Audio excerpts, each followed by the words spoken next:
జయ గురుదత్త, జయ కాలభైరవ.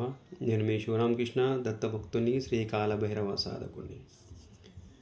ఇవాళ మనం శ్రీ శంకరాచార్యులు విరచిత కాలభైరవ అష్టకం గురించి చెప్పుకుందాం. ఉదయం కాలభైరవ అష్టకం 11 మార్లు చదువుకోవాలి. చాలా విశిష్టంగా పనిచేస్తుంది కాలభైరవ అష్టకం.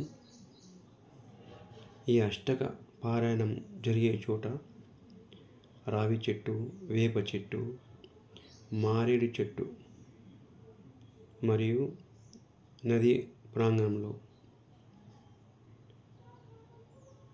ఈ అష్టకం పారాయణం చేస్తే మంచి ఫలితాలు లభిస్తుంది. శివస్వరూపుడైన కాలాన్ని శాసించే కాలభైరవాష్టకుడు కాలభైరవాష్టకం చదివినచో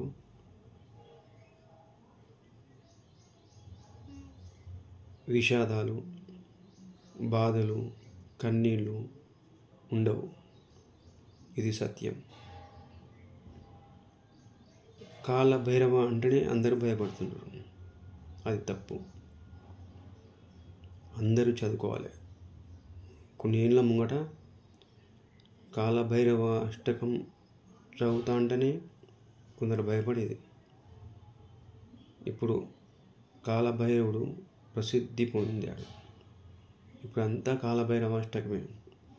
కాలభైరవుని చాలా పూజిస్తున్నారు. కాలానికి అతీతుడు కాబట్టి మనం కాలాన్ని మార్చుకోవడానికి ఈ కాలభైరవ అష్టకం.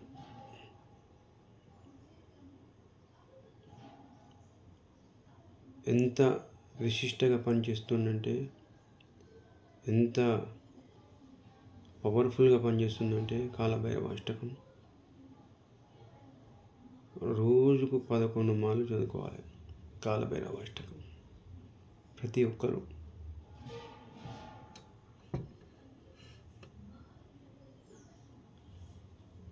ఇది చదువుకుంటున్నాం కదా, దత్తపారాయణం చేయొచ్చా అని చాలామంది క్వశ్చన్లు అడుగుతున్నారు. దత్తపారాయణం చేసుకుంటా కాలభైరవాష్టకం చదువుకోవాలి.